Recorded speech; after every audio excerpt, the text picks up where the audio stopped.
Katong paminti nato nga 770 og 777, 2 days lang to siya ha.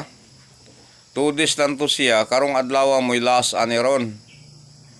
Kung dili na siya muputok ron, tanaw na to ugma unsay guide na to ugma. Kung moigo sa tong guide ugma, kuan atong pikhan ugma ang kuan kuan, pero paminaw na ko murag mo bullseye ni ron ang atong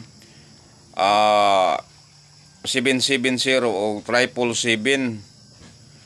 Kung dili siya moigo sa lasto mga suki, kay sa short race mga suki, basig sa lasto. Ato naman ang gihangyo dito sa kuan gapon nga may nalang pud nga iregalo sa katong kuan, katong mga naigo sa bagyong Tino, ang 770 o 777.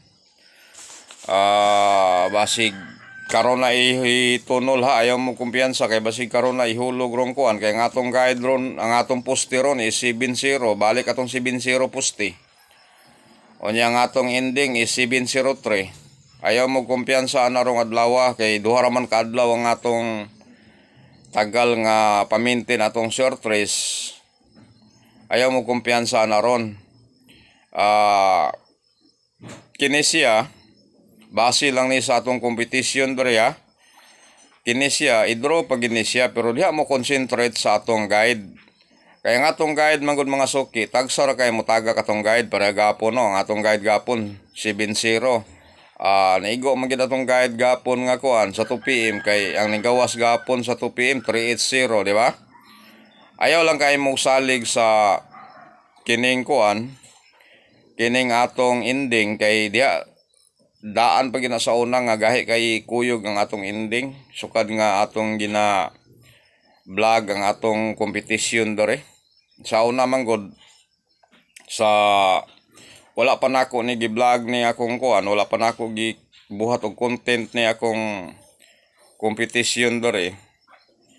Wala na sibat-sibat sa una mga aser Streetan ako nag isa ka semana daog, wala na. Tikuka na na. Gapon dako kayo pusoy gapon, ana man gid na kay manugal man ta. Niabot akong pusoy gapon og 1,000.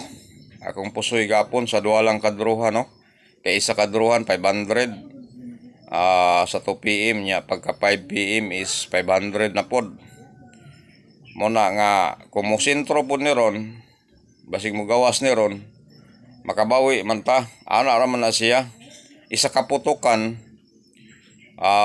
kay 2 days ra man atong maintain, isa kaputukan, bitan dinhi mo putok ron ugma, respetuhan na to, maigos tong guide.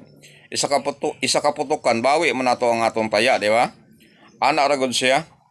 Kini ato lingaw-lingaw ra man niya to Pero katong mga kaigsuonan nato diyan na nga kuan, kanang masakitan nga mga pusoy, paminaw ninyo nga lugi mo ay na lang magtaya. Kay sayang po ninyong kwarta. Kaya ako, tayador man ko, makabawi man ko, makadaog ko sa kasimana katulo. Mabawi man po nako. Kaya ako, lahi man ko mudala og kwarta ko. Kaya ginalain ako ni ang akong kwarta sa pangtaya og lasto og nagtubo ba. Ingana mong good ko. Una, kung paminaw ninyo nga lugi, ayaw mo kuan. Pwede mo mutaya, ginagmay lang, lingaw-lingaw, 5 pesos, 10 pesos. Ako ang makabalo ani sa akong tinayan manggod katorog yung akong mga ginatayan, tong mga suki na ako nga ginatayan dias di ka homes.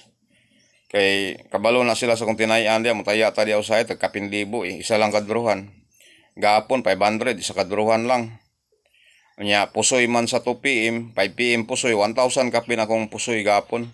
Ipakita na akong resibo pero di na lang kay gibilin man gud akong resibo kay kuhaan po niya o kuhaan inig resulta sa kuhaan sa 2 PM niya oman. Kung mo igo manggod siya nalay mo kubra na atong kuhaan kay kaila naman kay nato, suod naman kay nato na atong ginatayaan diya sa kuhaan di ka homes. Karon 7-0 ang atong poste, yang atong ending 703. Delikado ni ron basig mo igo ang atong pamintin nga 70 o 77. Kung mo sentro siya short race, 770 ug 777